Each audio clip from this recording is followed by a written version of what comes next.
Welcome, everybody. It's Thursday, August 15th. Welcome back to the morning meeting.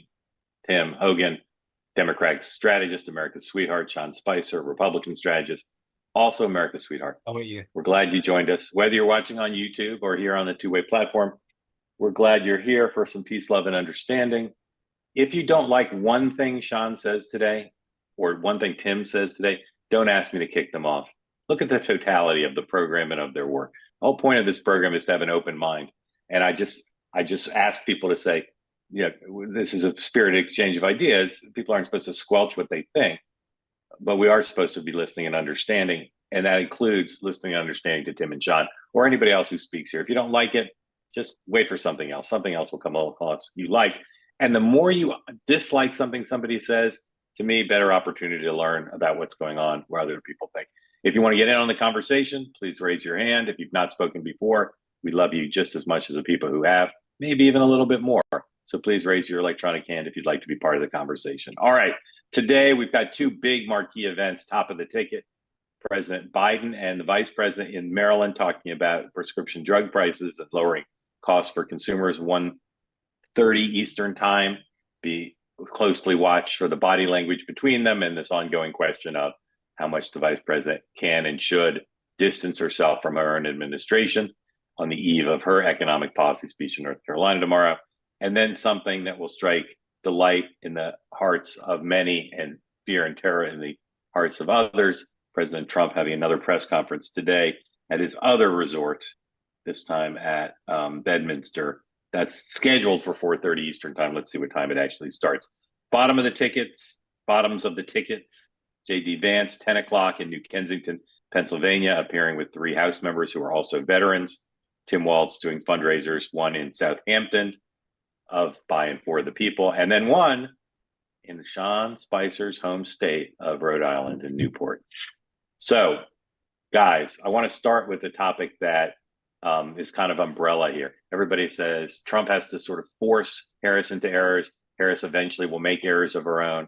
But Tim, if you were asked by the vice president, like behind the scenes, what might be going wrong? What could go wrong? Like things are going pretty well for her still. So where are the dangers? Not in terms of like election day dangers, whatever, but just like for the rest of the month and into Labor Day, where are the dangers? Where are the potential problems for her? Right. Well, I think as Democrats, we're very good at imagining any possible scenario where something could go wrong and being anxious and nervous about that. But the reality is anything could change between now and Election Day. I think some of the things that are top of mind are always the economy. We had a scare on one day where, for a variety of reasons, international markets, we saw a big dip in the stock market. Now, if you look at where the S&P is now, it's bounced back. But if there is some softening there, if we see a reversal of the trend in inflation numbers that we've seen, the economy could come up more as a liability than as a path forward for Kamala Harris to outline an agenda.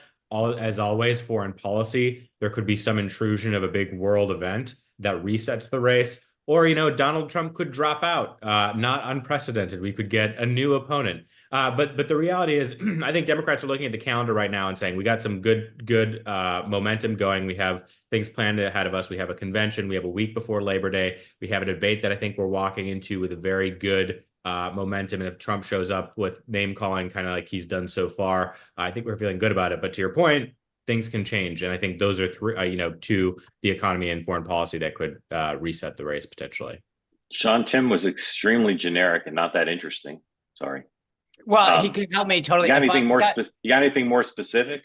I would just say if I stare to my right now, I'm literally staring at the event location for tonight's event. And if Tim wanted to extend an olive branch of bipartisanship and get me in, it's a mere walk over to Salve Regina here to attend the event. We can do this offline, but it would just be such a nice thing. I could get a report back on the morning meeting tomorrow. You mean the Waltz event in Rhode Island? In Newport, yeah. So, yeah. Okay. But I actually agree with Tim's assessment. I think most of those things, I mean, Donald Trump's not dropping out. So I get the gratuitous nature of that one. But be more specific. Like what about if she gets a shaded question and says the wrong thing? Like, yeah, but the reason that those are all potential. And that's why to be more specific is hard because right now, Trump famously said that he could shoot somebody on Fifth Avenue and none of his support would leave. I think she could probably take a horrible answer and the press wouldn't report on it. And that's the analogous, scenario now. So in a normal case, yeah, she said something nuts. It could shake up the race. I don't know right now. I mean, she's literally getting covers on Time Magazine without sitting down for an interview. I don't know. But I think that all the things that he mentioned, this Iran thing, I will tell you, that has the potential, how they respond to that, how it shakes out, how people, if that happens pre-convention and all the Gaza type protesters go nuts at convention, there's this hacking issue that's going on. What emails do they have? What comes out in those? Does Iran start posting emails a la Wikipedia that are embarrassing to either campaign? I think that's a potential. I think the RFK issue, he saw reporting this morning, he's now angling for a cabinet position with Harris. I think he's probably hurting Trump a little bit more than Harris with Biden out. Although I'm not looking to get into a debate on that because there's no data to back it up. So there are several X factors that, could shift things. The Green Party's having their virtual convention today. I think if Jill Stein, as she did in 2016, gets some momentum in key states, that could be, but there's a lot of things that are X factors. It's just, I think how everything reacts to them is going to be the bigger issue. All right, Tim, I owe you an apology. Sean was no more interesting, at least not to me. Tim, let me ask you this, a related question.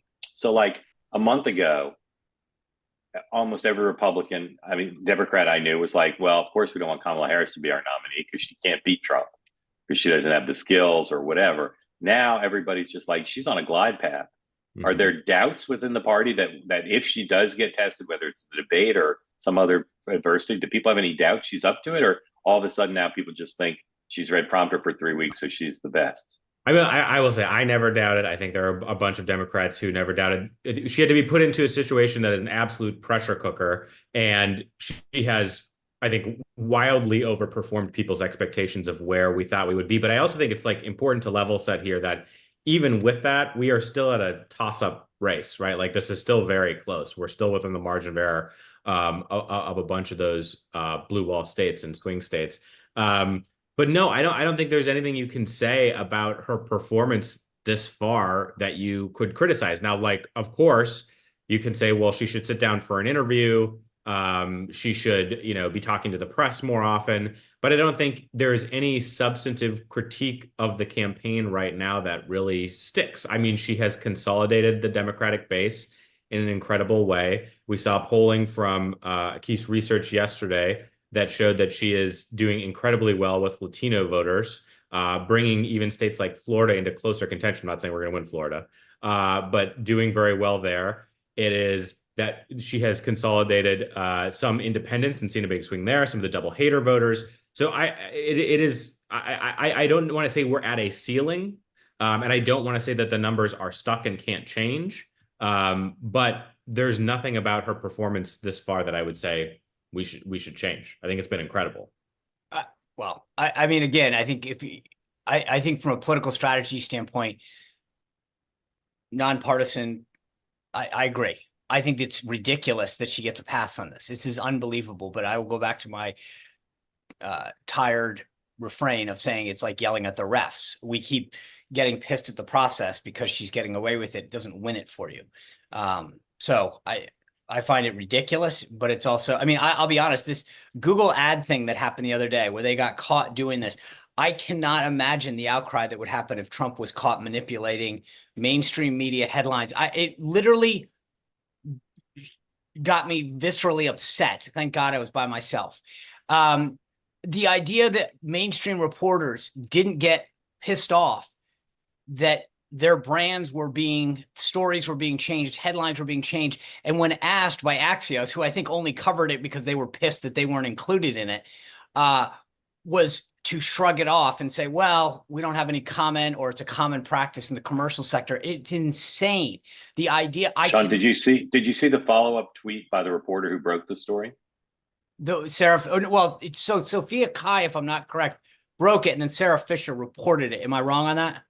Yeah, but did you see Sarah Fisher's? But then Sarah Fisher walked it back, right? That's why I'm asking. She walked the whole thing back. Yeah. Right. That's why I'm saying Sarah didn't report it. She reported the reporting. Yeah. But but yes, she walks it back and says So, commercially in the private sector. And it's like, yeah, if I did one thing where I mean, this is what the selective editing, if you do this to an NBC clip, they call it yeah. disinformation, whatever. At, I mean, the reason I at answered the three, question the way I yeah, did, Mark, and you think that Tim and I are vanilla, is because the reality is I sat and put myself and said at any point, if I had done anything to a quote where I didn't put ... or something, there would have been complete outcry and saying the Republican National Committee or Trump's campaign or Spicer is doing this and yeah. misinformation. The idea that you get away with this in a collective shrug from the media is unreal.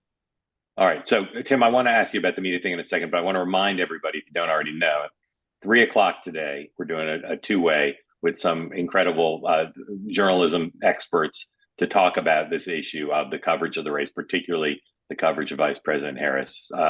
You can join on YouTube, you can join on two-way, but we're going to talk about it. I hope it will truly be a conversation like no other to try to figure the whole thing out. Tim, I just want like practically a one-word answer. Do you agree with me and Sean that the coverage of Vice President Harris is laughably soft? Do you agree with that or not? No, but I think with a caveat, and I'm not saying this in a partisan way. I think what the right underappreciates about the weaponry that not you, but that the right has is the New York Post, Daily Mail, Fox News. Tim. I forget that. I'm saying the coverage in the Washington Post, the New York Times, the networks. Do you agree that the coverage is laughably soft? That it is gauzy, unquestioning, and a huge benefit to her campaign. Do you agree with that or not? It is a benefit to her campaign. I don't think that they have anything to latch onto right now to use as a tip of the spear for criticism. Now you could say, and some have, but it's How dominated about the the fact coverage. that she's But 1 second, it hasn't Tim? dominated the coverage. Like she doesn't have a policy pages on her website, or she has not sat down for a press conference or an interview. I think that those are all fine critiques. Is the media environment more favorable to Kamala Harris right now? Absolutely. Like I don't have any disagreement with that. Yeah, I think All that's whatever. We can't make you admit the truth, apparently. Real quick, because I want to get to everybody. Again, if you want to get in the conversation, please raise your hand. I'm going to start calling on folks in just a one real moment. quick, Mark, just Yeah. real quick. I think it's Darius in the chat, which is asking just a point of clarification. We are theoretically post convention in both parties. Kamala Harris has been nominated virtually in the Democratic Party. Donald Trump has been nominated at the RNC. Darius was asking if either candidate dropped out. No, it wouldn't go to the VP. Good question. It then goes to the committees, to the DNC and the RNC, who, political dork fest here, literally get reconstituted at the conventions as well. They then have the authority vested in them by both of their parties to either, I mean, they could give it to the number two, but they would have the authority to change the top of the ticket. So just want to make sure. All right, Sean, you've got 15 seconds with Donald Trump right before he walks out to give the press conference today, and he says, "Give me one last bit of advice." What would you say to him? Just read her quotes. Read her quotes and show the videos. Okay. Is he going to have videos today at the press conference? I wouldn't be surprised. He did it the other day for the first time, and I thought it was great. At the rally, he put him up. He's clearly, look, I also think, look at the Vivek Ramaswamy interview and playbook this morning. And I only say that because enough people that actually are not Nikki Haley, and I'm not trying to be disrespectful to Governor Haley, but I'm serious, but you can't have people that have been openly hostile to him then try to give him advice. I think, and so I think that there's a good chance he probably will play some clips today. Right. All right. Tim Walz is going to obviously get a big star turn at the convention, and they're doing a bus trip in the run up to the convention. They're doing a big rally on Tuesday night. So he's going to be front and center. And obviously they may well have a debate coming up in October. But for the most part, is it the case that they've now both receded? Like they're not going to get coverage day to day in national press? Is that the case? Or do you think I'm wrong that they're both still uncommonly of interest to the media? I think that's true. I think they're both of interest. I also think in a world where, for example, for JD Vance, Trump is out there doing a press conference, he'll be out there doing a rally, but he's not out there every single day. And JD is acting as a, extremely aggressive attack dog, which was like, two huge attack dogs on one ticket is interesting. I think he'll continue to drive attention. They've been good about putting him out there fairly regularly. And I think the same with Walz. I think Walz is a little bit of like There's a lot of intrigue about him and his persona. I think, though, we've gotten past the period where they've been rolled out. They're kind of defined. I don't think you're going to see a bunch of fluctuation how people feel about them. Right. Now they start to just be tactically deployed. So more visible than Tim Kaine, less visible than Sarah Palin. Yeah. All right, Stephanie, come on in. Remind new people where you're from, who you're supporting, and ask away. I am from North Carolina, Pilot Mountain. I'm supporting Harris. Okay, a question or comment? Go ahead. Well, I've struggled because, well, I haven't struggled with who I'm choosing because I'm going to vote Democrat, but her history in terms of reputation, even when it was bad, was like, why? I didn't ever have any reasons other than supposedly she couldn't manage her staff very well. But I really didn't hear anything that she did wrong or horrible to get the reputation. And, you know, now the press being as nice as they are, they're not really talking about that. And I was like Googling the other day, okay, what has she done? And I kind of understand why she's not out there right now doing interviews. I think that's coming. She said it's coming. I think covering her in terms of how she managed to get in the position she's getting in is fair enough, because that was freaking amazing. I really thought when Joe stepped down that we were going to have a contested convention and we would see who would rise to the top. And it blows my mind that everybody just went, okay, we're going for Kamala. And I'm like, oh, okay. And I've been sitting here going, all right, I'm willing to get on the bandwagon because to me, anything's better than the other. Right. But I also would Stephanie, like to know just put a little bit more. Yeah. Just put a sharper point on your question. You want to know why she's not getting more scrutiny or what caused her reputation to be formed? Is that your question? I guess more what was the negative in the past that had her being not, she couldn't run. She wouldn't be she wouldn't be a front runner. Yeah. So a lot of that came from people around Joe Biden who were instructed by President Biden during the transition after they won to really help her get her legs and be able to be commander-in-chief and run the country. So lots of meetings with foreign leaders included in lots of briefings. And it was, as you referred, partly about staff management. It also was reflective of a history of not doing well when facing adversity and often blaming staff rather than taking responsibility. That was part of it.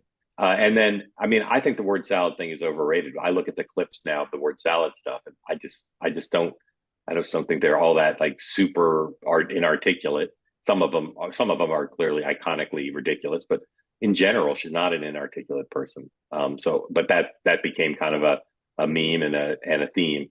Guys, what do you think to add to what I said? Thank you for the question. Yeah, the only small thing I would add too is like it's just a difficulty for an ambitious vice president, right? The role is very ill-defined. It's hard to separate yourself. Sometimes you get saddled with things that feel like secondary questions for the administration. Great point. How do you show an accomplishment? Yeah, and look, there's misogyny and racism involved too in part of it. But if you look at George H.W. Bush and Al Gore, the last two incumbent vice presidents who tried to run in these circumstances, they faced the same thing of diminishing them, they're undermining their capacity to step up to the other job, and they obviously face that as white men. So a big combination of factors. Thank you for that. Let's go to Michael. Come on in, unmute. Sorry, Michael. There you are. Michael, go ahead, unmute. Tell us where you are. Remind people who you're supporting. And ask away. Thank you. Hi, Mark. Good to see you again. And shout out to my fellow Abbey Raven, Sean. I am a Florida resident. I am currently in Vermont. And I have a question. Tell everybody, Michael, remind everybody who you support. Yes. I'm a center right former Republican, never Trump, open to Harris. and seriously considering her. My question is about the modeling in the polling. I've noticed that most of the polling is still registered voters as opposed to likely voters, the majority of the polls in the averages. And, there's clearly been a sea change in the enthusiasm that has been documented, recently in some of the polls in the last couple of days. I'm wondering, therefore, whether the Harris advantage may be understated, and when the modeling reflects the difference in enthusiasm, whether that lead might change considerably. It might be. It also might be overstated. It's always difficult to do modeling for likely voters and what's the right screen for that.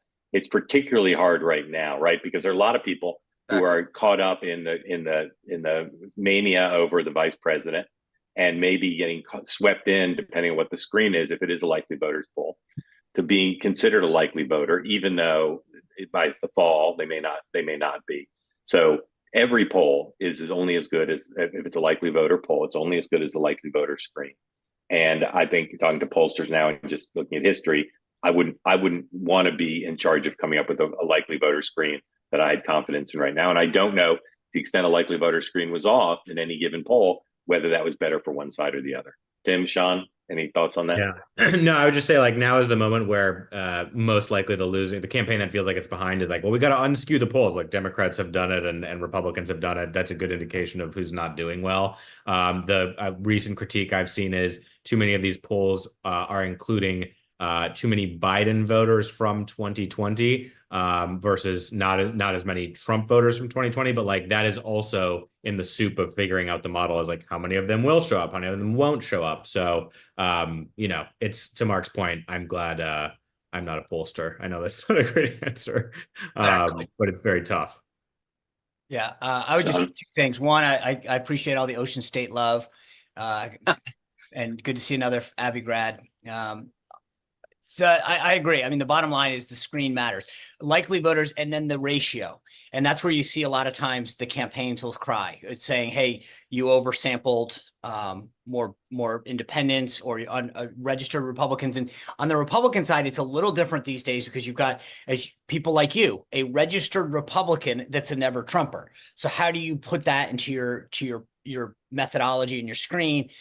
That's the challenge that these guys all have, is what's the mix? How many people who were never Trumpers were going to vote for him because it was Biden, who are now going to vote for him because it's Harris and they got rid of Biden? I mean, this is what these guys are going through every day. And then the last part, just to be honest with you, just so everyone understands, the public polls are the cheapest polls, generally speaking. Registered voters are easier. The higher you make that screen, you go from all adults to registered voters to likely voters. And it just costs more because it spends more time on the phone.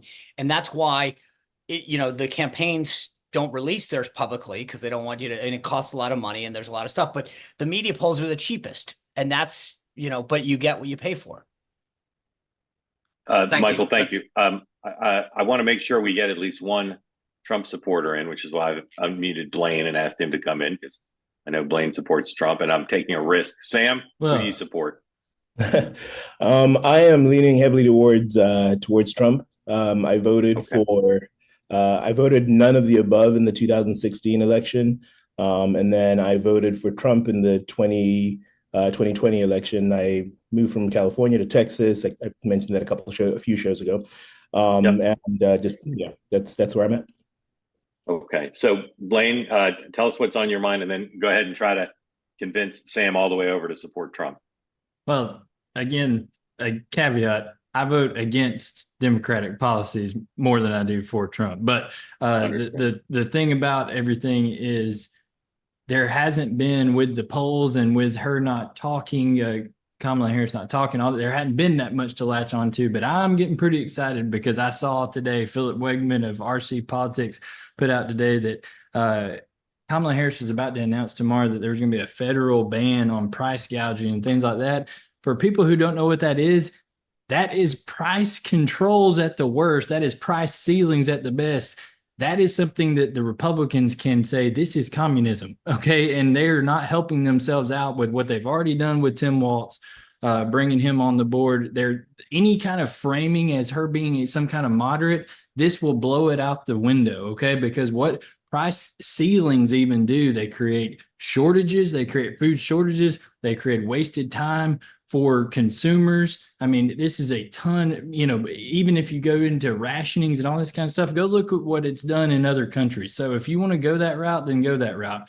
The other thing that I would say about any kind of polling and all this kind of stuff is Trump, Republicans, everybody should be totally in great shape of where they're seeing things. Even if you see her 2, 3, 4 points up in national polls, but based on the way that he has overperformed polls in the past, and even CNN is saying this with their polling guru saying that kind of stuff. So I think that the race is super tight one way or another, maybe within 2 points either way. So don't pay attention to all that. But she is about to give Republicans a foothold if she announces tomorrow that she's doing any kind of price controls or price ceilings.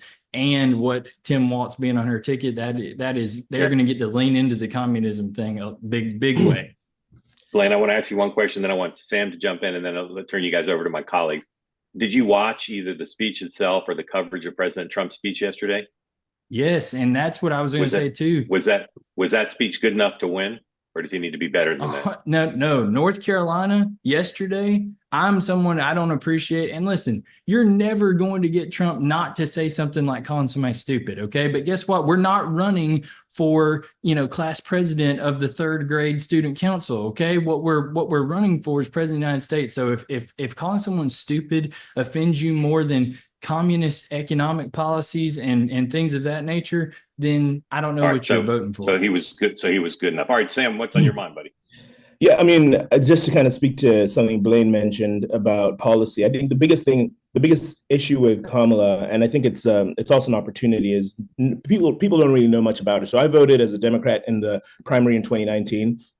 I voted for Andrew Yang, watching just as a point of reference, Andrew Yang did better in California than Kamala Harris did in that primary. And part of the reason was she's never been convincing that she has a set of core beliefs. If you ask someone, if you ask me today, I mean, and I'm an avid, political junkie. If you ask me what Kamala actually believes in on the issues, the standard core Democrat platform things are kind of the safe bet. So she is kind of what you would think generic Democrat would be in a poll. So that doesn't give me any kind of inspiration at all. When I look at it, just based on what I know about the two candidates today, all I know is Donald Trump has a track record. He says some really nasty things, but in terms of his management of the economy and international affairs over the course of his tenure was positive compared to where we are today.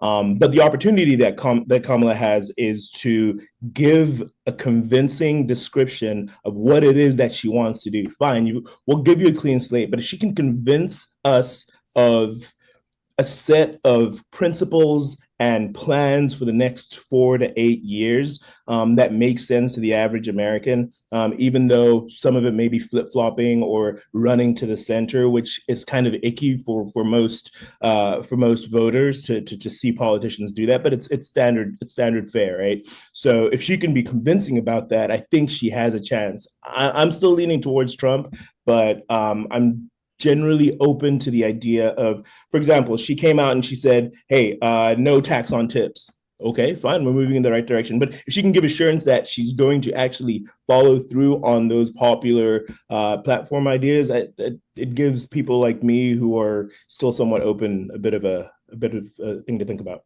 Sam, did Blaine's case convince you at all? Do you think she's a communist?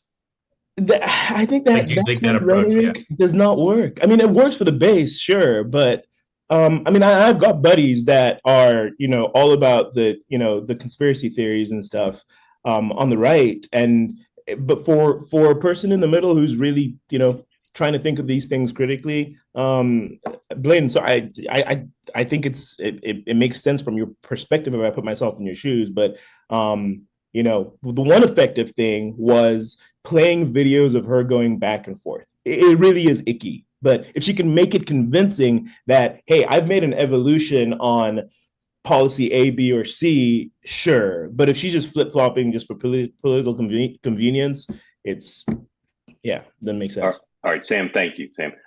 Warn our affiliates, we're going to go just a tiny bit over here because I got to promote, again, 3 o'clock today.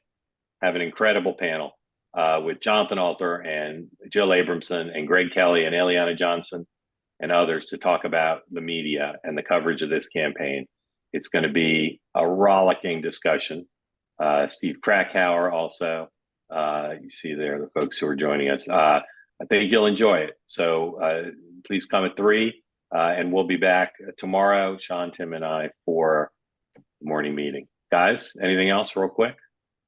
Or you're good? If I can just two couple quick things, because I think Sam made some really good points, and there's a new MRC poll out here showing, and this is something that we all have to remember.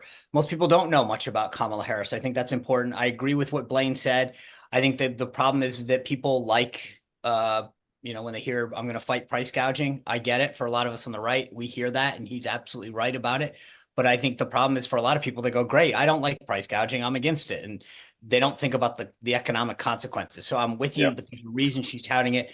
And then the last thing I would just call everyone's attention to is there's a great story. We can talk about this later, maybe tomorrow.